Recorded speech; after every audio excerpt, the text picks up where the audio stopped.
There was a time before life, when giant masses of magma were thrust to the sky. The formations empowered the land to mold the giant Rocky Mountains. Deep within their soul, treasures awaited for the quest of man.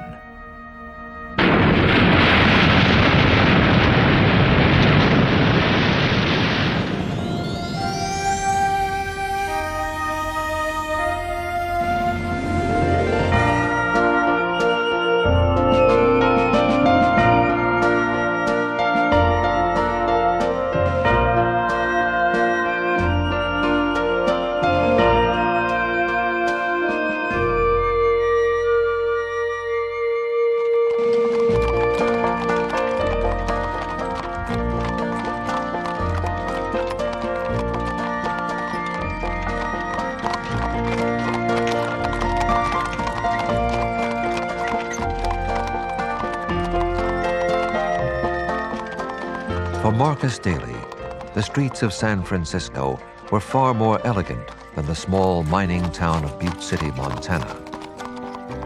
But the disquieting thoughts of this Irish-born miner were not upon the majesty of a city. Instead, Mr. Daly had a very important meeting to attend.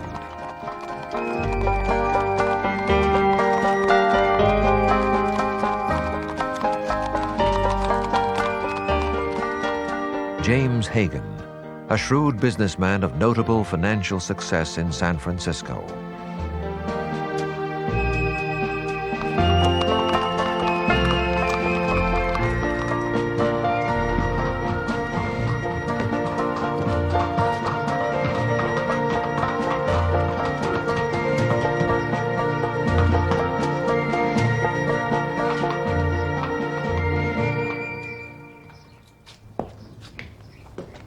Marcus, your trip was uneventful? Far less uneventful than the meeting, Jim. Come, they await your arrival.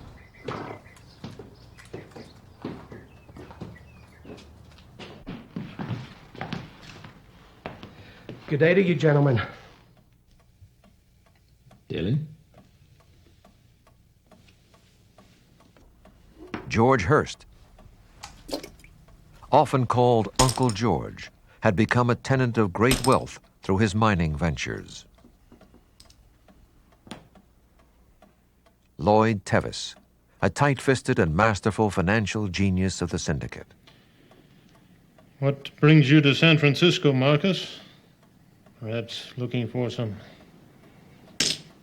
culture? Marcus has traveled a long way to be with us. Your letter sounded a little anxious, Marcus. What does bring you here?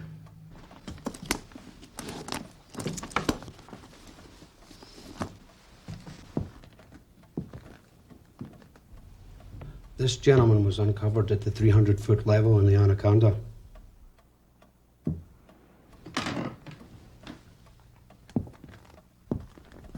Looks like copper ore.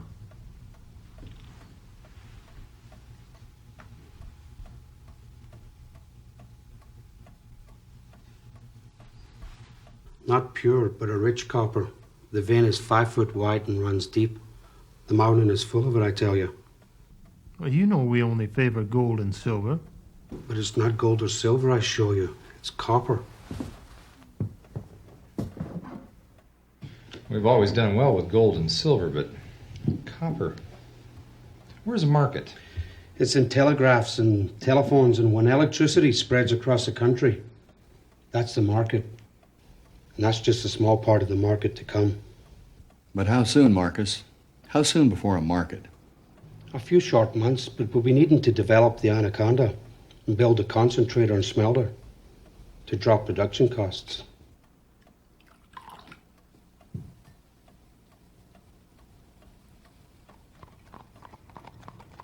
I've stood behind your schemes before, Daly. And we've invested in the Anaconda. I prefer to tighten the cinch myself. And now you want more money. I'm not sure I can go along on this one with you, Daly. As sure as you're throwing a shadow, there's rich copper under the Anaconda. If it's gold and silver you're looking to, you'll find it in copper. It's copper we should be going after. far more valuable it'll be. None of you have ever doubted me before. And it's not the time to doubt me now. You were talking a lot of money. And it's plenty of money you'll be making.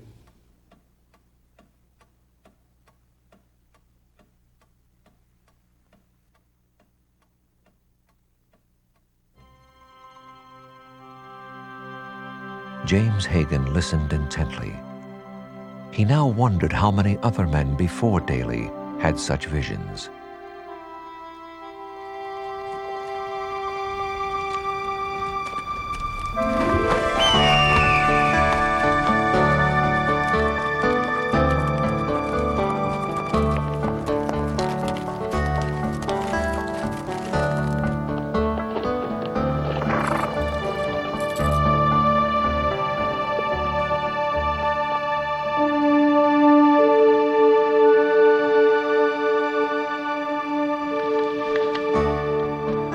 It was a belief the outcroppings released free gold to travel to the stream beds, trapped within sands and gravels. In the valley, there would be water to test the gravels.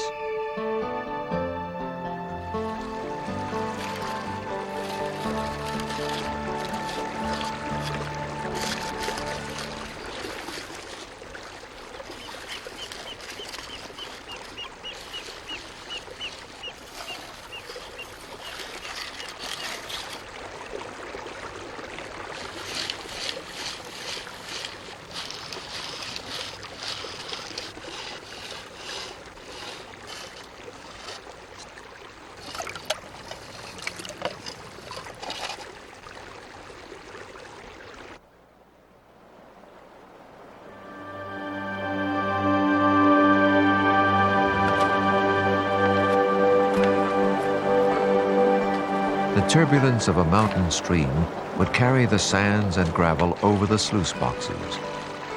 The gold captured against the riffles.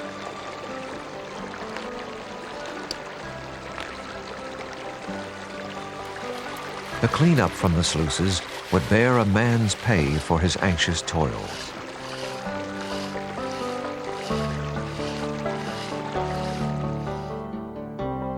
In July of 1862, a major strike was hit at Grasshopper Creek in southwestern Montana.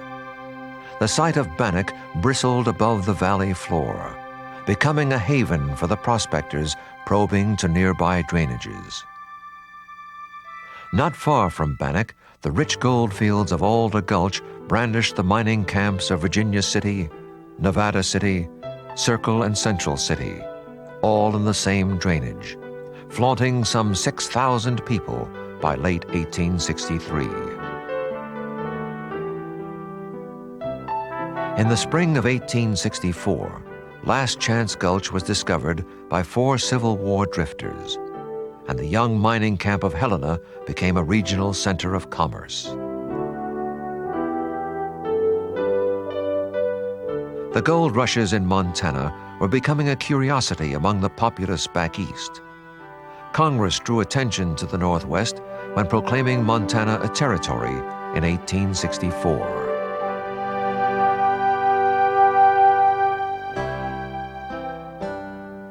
The year of 1864 is vivid among historians, for still another major strike was uncovered at Confederate Gulch near Helena.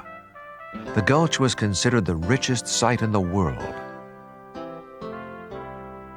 One miner proclaimed he uncovered $1,400 in gold to every 7 pounds of gravel. The resourceful Chinese survived by reworking many of the abandoned placer claims considered unprofitable by white labor.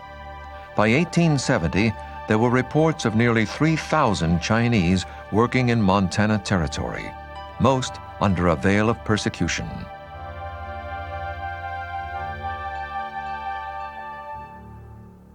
With the opening of the West, overland freight teams from Utah supplied the camps with an abundance of goods, including guns, ammunition, and enough whiskey to drown the loneliness. In 1866, the Wells Fargo system ventured west. There were gold shipments, passengers, and mail to haul.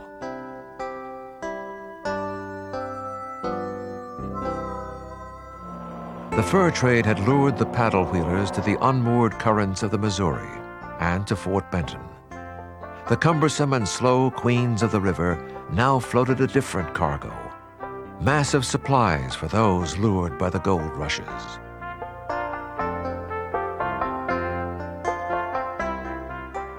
The local men of commerce awaited with open arms to ease the burden of bearers of gold. For surely the prospectors couldn't survive in such a wilderness without a shot of corn whiskey and a good cigar. During the Civil War, the North depended on gold bullion to help finance the fight against the South. The great irony is that Confederate sympathizers working in the gold fields of Montana supplied much of that gold. The federal government also required gold to maintain credit, especially in foreign trade. To supply the greater demands for gold, the miners had to find a faster method of removing the immense overburden from the countless drainages. The hydraulic method, first introduced in the gold fields of California and Nevada, carved its way through tons of great overburden, and the gold danced among the sluice boxes.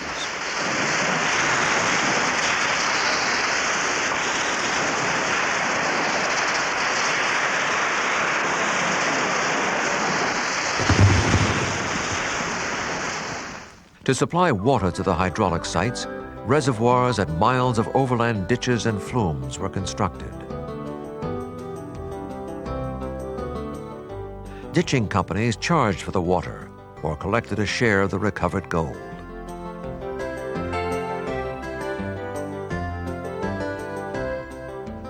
The lone prospector with a few hand tools could usually locate enough placer gold to survive.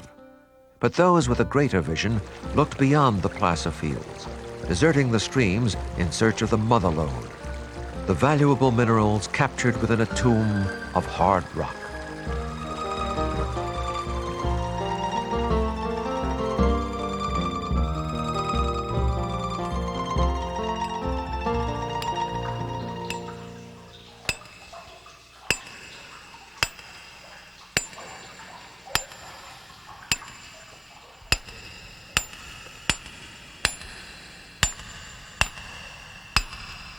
The steel and sledge, the single jack, the only way to carve a charge hole. There were charges to prepare, powder to humble the tempered rock, the blasting cap to kindle the explosion.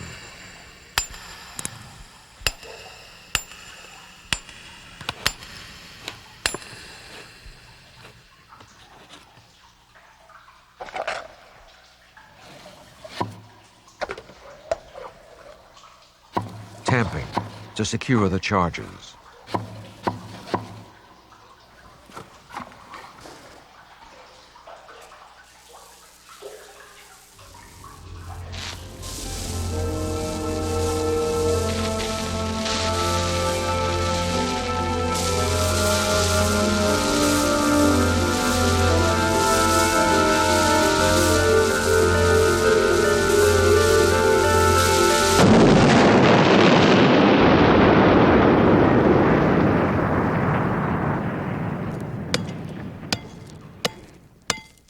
The free gold could not escape the mortar and pestle, a crude and laborious method of crushing the ore. Later, the powerful steam-driven stamps crushed the ores with a conquering cadence, releasing the particles of free gold. To capture the gold, the sluicing method with water and mercury was commonly used to withdraw the valuable gold from the crushed ore. The mills varied in size, some with only a few stamps, other mills with many. Local monies supported the buildings of the stamp mills, their operation often depending on nearby gold and silver mines. Although Montana was showing signs of development, it was difficult for miners to attract outside capital to the region. The territory was too isolated from transportation for hauling ores to distant smelters. In the 1870s, placer mining was still active. Drainage after drainage had been worked and worked again. By 1876, there were nearly 500 gold-bearing gulches varying from a half mile to 20 miles in length. Rich but often short-lived placer claims were common, like Silverbow Creek, where the miners camped at the small site of Butte City. Granville Stewart, when first observing the region in 1865, described it as a site of rich-bearing outcrops of gold and silver. Some of the silver leads assaying better than the famous Comstock lode in Nevada. The rich but complex ores under the Butte Hill lay dormant until a William Farland returned in 1874 to patent rich claims. The 1872 mining law now allowed miners to gain ownership of mineral deposits.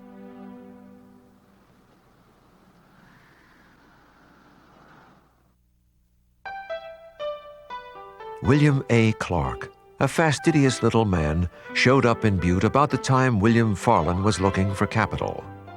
Clark had become well-heeled through his merchandising trades in Bannock and Virginia City. Although his personality was like last year's bird nest, he presented the populace with a local bank and his shrewd instincts as a businessman. Butte was showing signs of growth as the development of new mining properties unfolded against the town. Smelters were built, the Dexter and Centennial structures the first to rise. With the discoveries of the Alice, La Plata, Burlington, and other rich mines, Butte City was attracting hard rock miners, men looking for a day's wages. In 1881, the Utah and Northern Railroad reached northward to Butte, connecting a shipping point to Ogden, Utah. With the arrival of the first railroad, mining in Butte was finally becoming steadfast. Hard rock mining could no longer be overlooked by those skeptical of the isolated territory. Northwest of Helena, the town of Marysville took wing when Thomas Cruise discovered rich gold deposits, and he called the mine the Drumlummon. Millions of dollars in gold were disgorged from the depths of the mine. The small independent miner was a man of chance, a man of risk. He would sink his last grub stake into a few more feet of drift. Charles McClure was one of those men. He had been financed by St. Louis investors, but they balked over poor assay reports. During the last working day, McClure and his men discovered the richest silver vein known to man. Granite became a leading mining camp.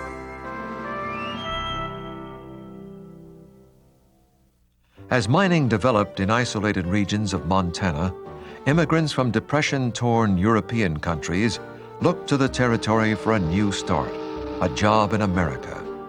They would settle for less than the fortune seekers.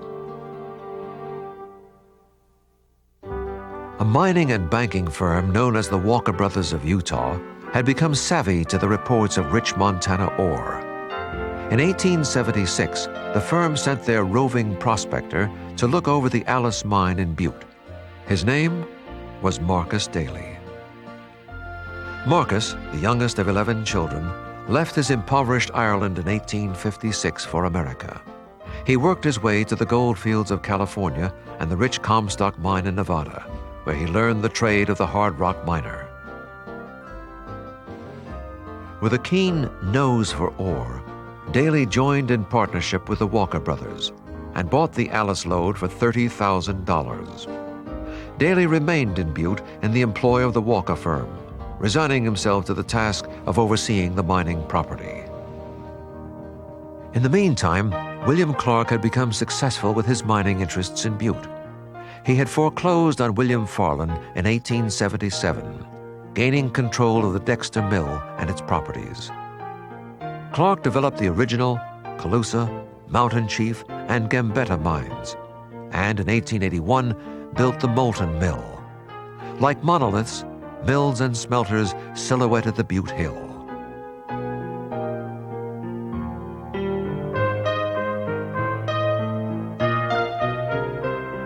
Daly sold his interests in the Alice for $100,000, then purchased a third interest in a small mine known as the Anaconda. Soon after, he became the sole owner, but his resources were becoming slim. He reached to a mining syndicate in San Francisco, to George Hurst, James Hagan, and Lloyd Tevis. They became partners with Marcus Daly. The silver ore was rich, 30 ounces to the ton. During the first year of production, 8,000 tons were treated at William Clark's Dexter Mill. As the shaft of the Anaconda became deeper, the rich silver deposit started to play out. The syndicate in San Francisco was becoming nervous. At the 300-foot level, Daly directed his men to drive a crosscut. The men toiled for days, ton after ton, blast after blast.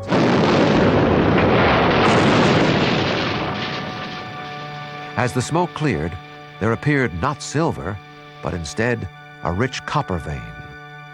Marcus Daly and his investors no longer had just a silver mine. Instead, they were tenants of a new treasure, copper.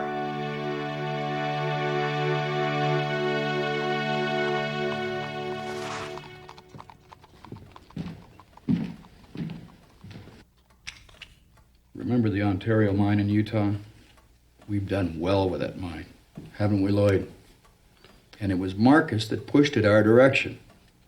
And the Anaconda, it's paid its way.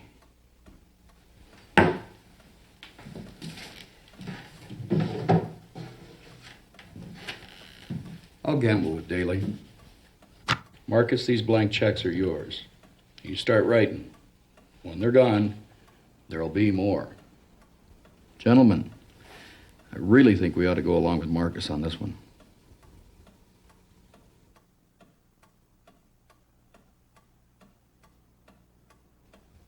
Gentlemen, let us get started. Let us get started. When Daly returned to Butte, he bought adjoining claims to expand the properties. By 1883, work was underway on a smelter 26 miles west of Butte. Smeltermen were imported from all over the world, mostly Welshmen, men keenly acquainted with mining and metallurgy.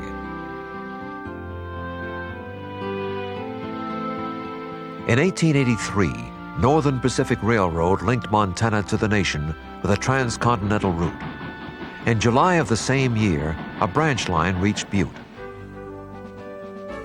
As Northern Pacific spread its rails to other mining camps, the stage had been set. Civilization could now truly stake its claim in Montana.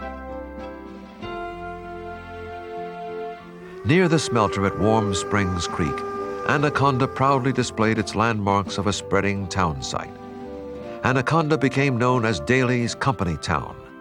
Many of the structures, including a company store, were under the control of Daly's growing enterprises. A correspondent for the Minneapolis Tribune wrote, "For a distance of 30 miles, to great clouds of smoke that rise from among the mountains indicate the location of Anaconda and the greatest copper smelter in the world." By July of 1885, the Utah and Northern Railroad pushed its rails from Butte to Anaconda. The same year, Daly's smelter was completed. Work was for the asking. Nearly 3,000 men worked in the mines, mills, and smelters. Butte rose from a population of 4,000 in 1882 to 22,000 in 1885. The Cornishmen and the Irish were some of the earliest inhabitants of the Montana mining camps. The Italians, the Swedes, the Germans, the Finns, Yugoslavians, nearly every nationality made up the great melting pot. The Irish were perhaps the most distinct, for they eventually inspired both the culture and politics of Butte and idolized Marcus Daly. The different nationalities often congregated to their personal neighborhoods. Nationalistic attitudes among miners often prevented the bonding of workforces. Differences, often hatreds, were so deep, some miners abandoned their job at one mine to work at another, to be with their own kind. Although ethnic friction existed in the dangerous underground workplace, an accident would draw the men together with an untarnished loyalty.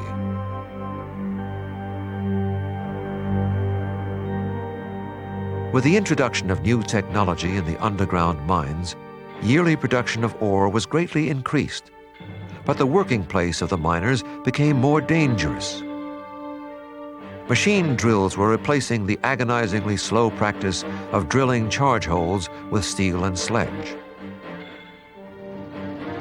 The drills, often called the widowmakers, spewed fine quartz particles into the lungs of the unsuspecting miners. They called it miners' congestion, silicosis. The fatalities were high. Under dim candlelight, the miners worked long hours, often 7 days a week. They had to stay alert. A man could fall to his death down a chute, a manway, or an endless shaft.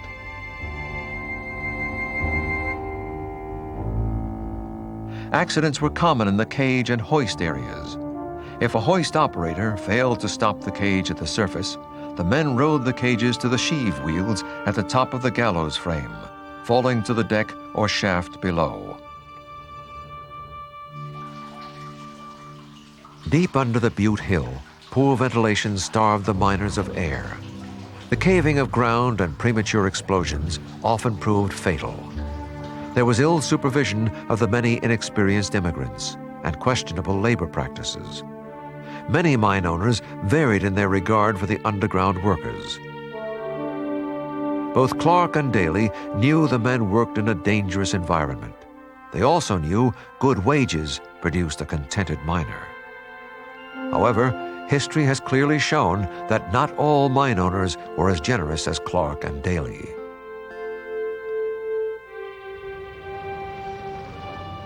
Like so many industrial sites in America, Butte and Anaconda were also filled with sulfur and arsenic smoke. The unfortunate traveler from South Butte traced his way not by landmarks, but by the hacking cough of his forerunner. Domestic chores were often hampered by the smoke. A woman complained of hanging clothes to dry, only to find them dirtier than before. Yet Butte had become a place to settle, to raise families.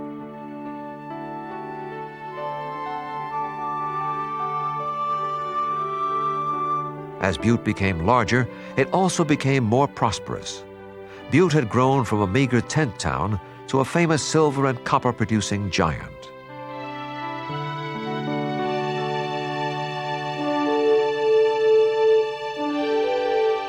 By the 1890s, Montana had become the bedding grounds for both the small and large mining operations. But in 1893, the silver miners were bludgeoned with the monetary collapse of silver.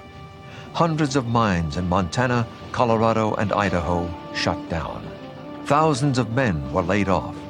Only the mines able to fall back to other minerals survived. Within days, the silver mines of Butte, Alta, Granite, Comet, Hecla, Castle, Elkhorn, and many other camps came to a final rest. The Butte copper mines now held supremacy in Montana.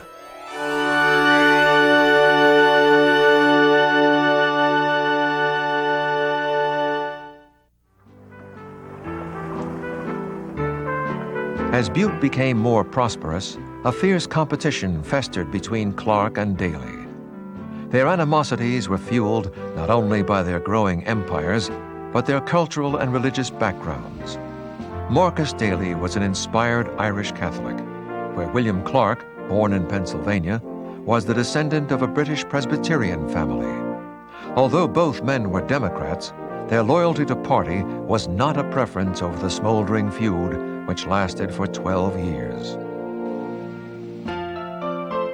Many historians have proclaimed that when William Clark ran for the position of a delegate to Congress in 1888, Marcus Daly, for political reasons, swung his support and the Irish votes to Thomas Carter, a Republican.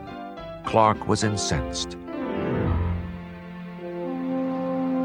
To the delight of the industrialists and politicians, Montana became a state in 1889. Marcus Daly preferred his town of Anaconda as the site of the new Capitol building. Clark fought for Helena as the meeting place for state legislators. After a long campaign and with greater persuasion thrown in, Clark blocked Daly's attempt with a vengeance. Helena became the permanent center for state politics, and perhaps a more fertile ground for Clark's political aspirations to become a United States Senator.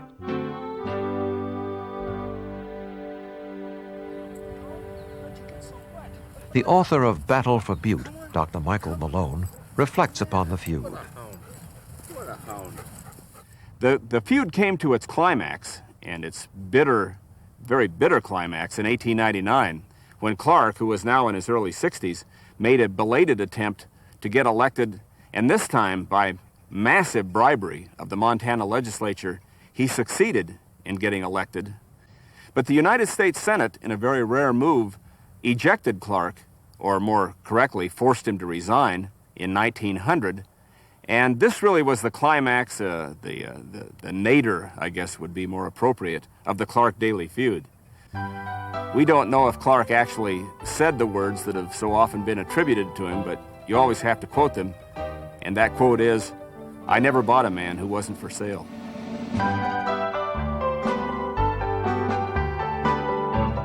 It has been said that Butte was a city for all people, all faiths, and all ages. And it was a city for Frederick Augustus Heinze. The third of the Butte copper barons, and a member of the next generation, truly, a much younger man, was Fritz Augustus Heinze, the product of a wealthy German-American family from New York City. Heinze came to Butte at the turn of the 1890s, a college-trained mining engineer, unlike Marcus Daly, and erected the Montana Ore Purchasing Company. Before his success as an industrialist, Augustus Heinze found a job as surveyor of the underground workings of Butte Hill. Heinze eventually had plans for the maps, and time would prove both Heinze and his plan brilliant. With George Hearst and Lloyd Tevis dead by 1899, Marcus Daly and his remaining partner, James Hagan, held control of the Anaconda properties. Amalgamated Copper Company, developed by a group of Standard Oil executives, made an offer to buy the Anaconda holdings. Daly decided to sell, yet serve as president of the new trust. James Hagan sold his interests outright, ending an era when Marcus Daly and his partners groomed an infant Montana mining industry. The conglomerate, Amalgamated Copper, was now introduced into the lives of the Butte miners.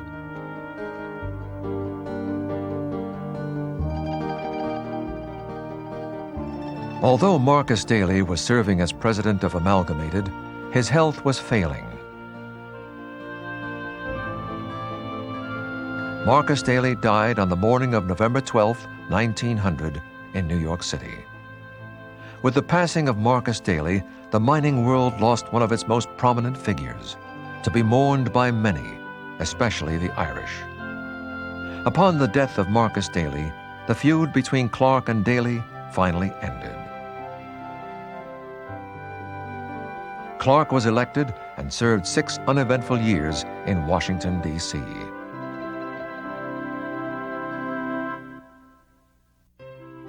With his survey maps and the mining law of 1872 firmly entrenched as an ally, Heinze employed the little-known Apex law to his advantage, literally stealing valuable ore from neighboring mines, from the conglomerate Amalgamated Copper Company. The Apex theory was simple. When a vein appeared at the surface of a mine owned by Heinze, his miners could extract the ore, even if the vein entered ground owned by neighboring mines. With a battery of attorneys, Heinze held at bay the litigation measures rained upon him by Amalgamated and the Independents. Their patience was waning over their loss of valuable ore under Heinze's piracy armed with the Apex law. Court rulings handed down by Butte Judge Clancy, a Heinze puppet, forced Amalgamated to shut down its Montana holdings.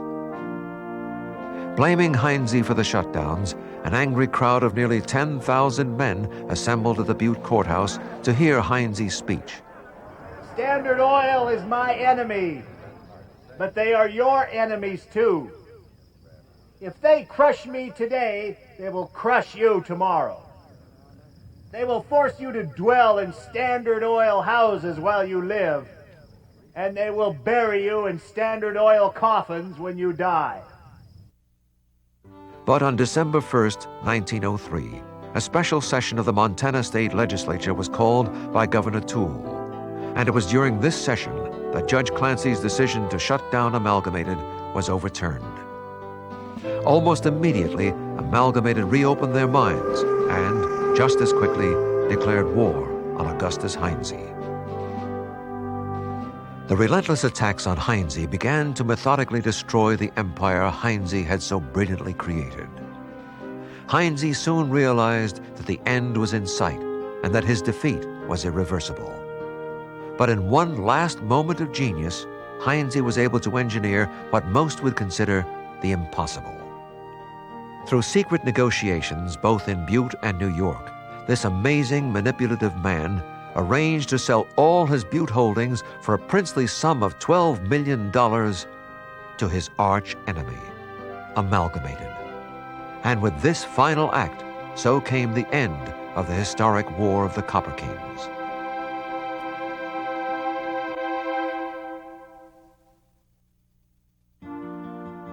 Amalgamated now possessed an even greater stance over Butte and the economic base of Montana.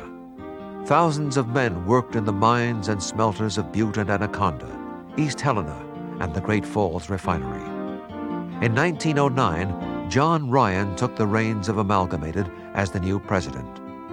Not only was Ryan instrumental in Heinze's sellout, but also welcomed the opportunity to purchase William Clark's mining properties in 1910, ending the role of the large independents in Butte. Amalgamated spread its wings over much of Montana, changing its company name to Anaconda Mining Company in 1912. As the company expanded, it eventually controlled electrical power by forming the Montana Power Company and heralded the arrival of the Milwaukee Railroad with its electrical demands. After the turn of the century, Amalgamated had initiated the 8-hour working day. The average wage was $3.50 per shift. The unions asked for more and for safer working conditions. Amalgamated and its president, Henry H. Rogers, did not recognize local unions. Strikes were a common event. The local unions, with unorganized and corrupt leadership, spurred split loyalty to their membership. Among the organizers, the Radical Socialist Party pushed its views over the working miners. In June of 1914, the anarchy among unions placed the Butte Miners Union Hall in the war zone. Members of the American Federation of Labor dynamited the Union Hall, representing the Western Federation of Miners.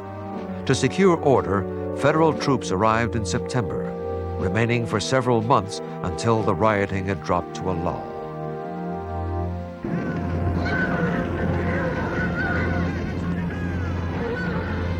In 1917, the worst hard rock mining disaster in American history rocked the nation.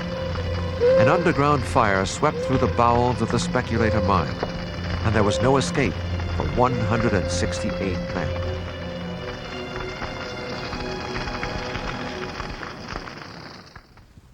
Sonny Powers, a miner from Butte, a man suffering from silicosis, recalls the Speculator disaster. Most of them were gassed from the timber burning and everything that caused the gas. But there was a lot of them burnt too. But horses and everything, horses tried to climb up manways, to get away from they found them far way up the manway. And they had no chance to get up a manway.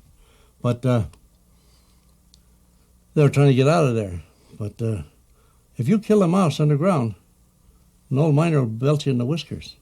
When you see the mice heading out, you follow them. Because the mice they let you know that there's something wrong. With the speculated disaster a strong issue, 15,000 workers walked off their jobs. The strikers attempted to form another union, but their efforts were futile. Until Frank Little, a representative of the IWW, the Industrial Workers of the World, a wobbly, arrived in Butte. Frank Little, he came into Butte in IWW, and he was trying to organize the IWWs in Butte. And he was doing a pretty good job. He was a great talker, and he had a crippled leg from a mine accident. It wasn't quite healed. So he was staying above the Finn Hall there on North Wyoming Street, by the old where the brewery was afterward. And one night, 6 gunmen went up there and beat him to a pulp, shoved a towel down his throat, went out and dragged him behind the car and hung him on a bridge. That trestles toward Anaconda. Frank Little got a rotten deal. And he never harmed nobody. The little guy, crippled leg. I helped him when I was a kid. When I was about 9 or 10, I see him over there putting out leaflets to the men as they come off shift. There's streets, the Anaconda Road was black with men. And they're coming down from Wyoming Street from the diamond mine, and that they'd come down and join in that bunch going down the Anaconda Road. And boy, you can't imagine how many men were working in Butte at that time. There's 20,000, I guess. But we'd help them put out the leaflets. We were just kids. But he was just in there to do a job, and they seen that he didn't get it done. But they hurt themselves more by hanging that man, because the miners kind of got together after that.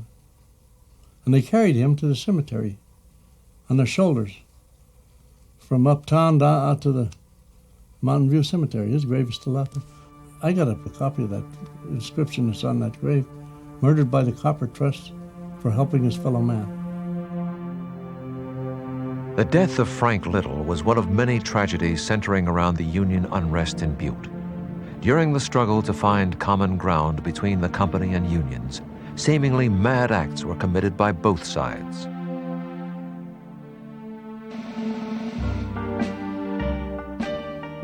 For some residents, the quality of life in Butte was perceived as the black heart of Montana, and yet others, such as journalist and poet Burton Braley, said, "At first, Butte seemed like a God-forsaken hole. But once acclimated, I became as staunch and true a lover of Butte as the oldest inhabitant." Once again, Butte was an amazing paradox, this time with a distinct dividing line between the small and exclusive club of wealth and the laboring many. For although Butte in the 1920s was a city of sweat and toil, it secretly displayed a distinct touch of cosmopolitan charm, very obviously placed there to serve and satisfy those who had reached the pinnacle of Butte's very own aristocracy. Within the city that never rested, its open spirit provided the masses with fraternities, lodges, orders, sporting events, and many parades.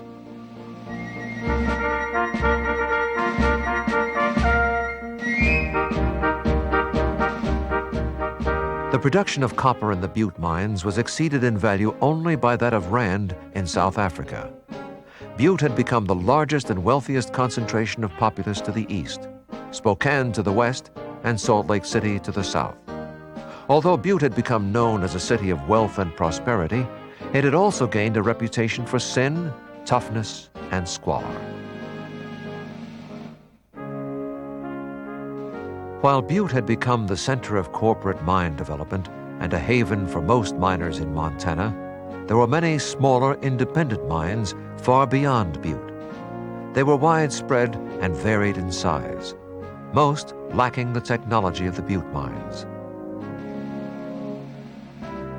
In the Tobacco Root Range of Montana, the Nichols mine stands in defiance at an elevation of nearly 10,000 feet against a wind-swept ridge. Clinging to the face of the rugged outcropping, ladders reached to the open portals where interconnecting drifts were blasted in pursuit of the fleeing gold.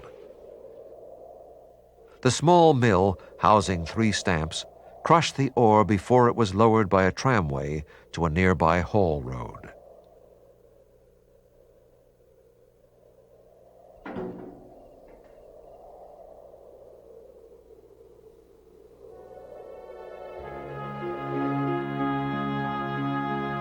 In the Pioneer Range, southwest of Butte, the largest silver mill built in Montana lies abandoned against the east slope of the Continental Divide.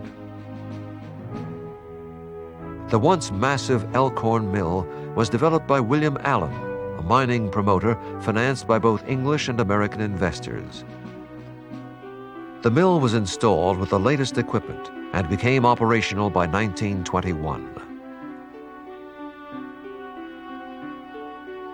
The mining operation only lasted a few years, for the mine was underdeveloped, not able to supply enough volume of ore to the giant mill. Financial problems, a major flood which destroyed 13 miles of railroad, and the Great Depression of 1929 all added to the demise of the mill and town site. The heavy winter snows and vandalism have now imposed upon a once noble enterprise, its structures cradled in silence.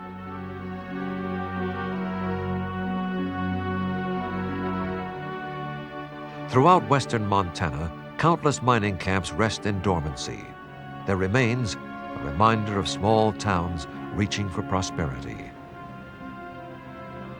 In Marysville, only a few buildings now stand, as if monuments to once generous times. Mrs. Ann Courting experienced those moments. Well, when my mother came here, she couldn't understand why there were so many widows here. And so they explained to her that these husbands had died of silicosis for the most part. And there were many of my relatives, and that was a very long, slow, and painful death, and it was heartbreaking to watch. And so there were widows left here, and they raised their children by having a few cows and a garden and things like that, and often wonder how they were able to do it. But the people of the town stuck together, so it was just like one big family. The train trestle was a playground for us after the train was taken out. We used to cross over there and go over, take our lunch and have picnics down on the other side. When it was taken out, the whole town felt just terrible because we always thought that, maybe the town would come back again and be like it was. But, and the same way with the depot, we just were heartbroken when they started to tear the depot apart and take it out of here. I was going to grade school then, and we used to watch out the windows and watch them taking more boards off and more boards off. And so it was a sad time. Just like the mill was a showplace, and we just all loved it. And to have it go down in fire was such a terrible tragedy.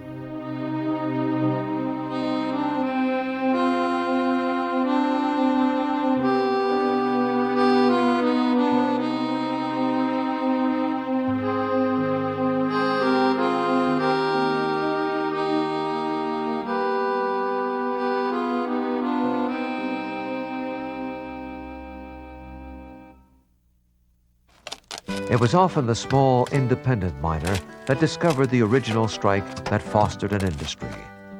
The independent miner hasn't changed much since the 19th century. He owns a small piece of ground, but always with a mission. In his independence, he appears to float upstream. Larry Ward is one of those men.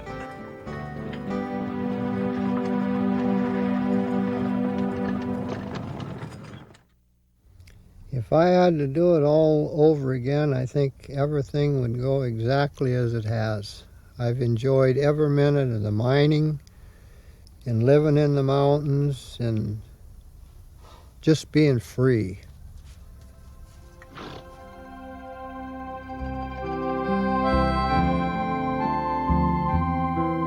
In his quest, the miner was led into regions where valuable minerals laid stored under a blanket of obstacles. The miners seldom faltered in their search. Wherever a promise of rich ore was located, the mines, mills, and settlements grew from their hopes of simple prosperity. Their sanctuaries now decompose, under the tempo of the passing seasons. The Big Ox, Bald Butte, Jawbone, Little Daisy, Belle of the Castles, Snowshoe, Golden Cloud, Silver Bell, Gold Coin.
While the underground miners worked at their trade, above ground, the bucket dredges, graceless and untiring, rearranged the landscape in their greed for gold.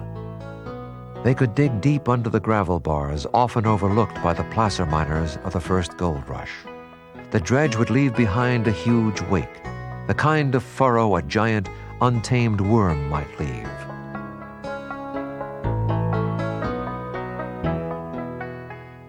Appearing first in Montana in the late 1890s, the dredges chewed through Grasshopper Creek near Bannock. As they became larger and more efficient, they performed the work of 2,000 men. They were a gigantic floating sluice box, the gold easily surrendering to the mill within.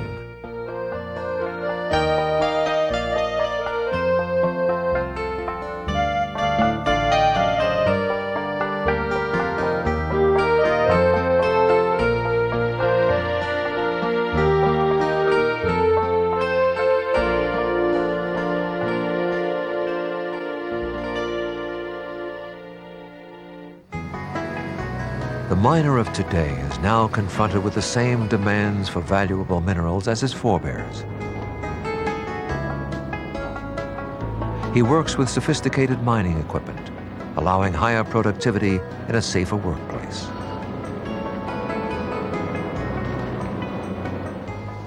The miners have supplied minerals that endured both the political and economic repercussions of the world. The mining industry introduced people, capital, transportation, and commerce to Montana, anchoring its economic base. The impact of frontier mining altered and transformed the land, yet captured the spirit of a growing America. The immigrants were beckoned to America. In the mines of Montana, they prospered. Many gave their lives in pursuit of their dreams. Yet there is little celebration for the men and women of the mining industry. Their accomplishments have slipped into the envelope of time. They were paupers asking for little, a few gaining fortunes to fulfill the dreams of others.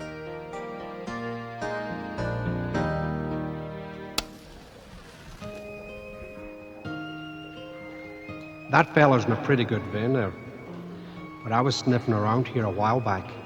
Came across something that might interest you, gentlemen. I did. So if you'd be wanting to follow me, I got something to show you. Marcus, this is another one of your schemes. The vein. It's a big one, it is. Even bigger than the anaconda, Marcus? Oh, even richer. Well, what's it going to cost us this time? How many times have I told you never doubt my nose for sniffing rich ore? It's a future, gentlemen. You have to look beyond your noses.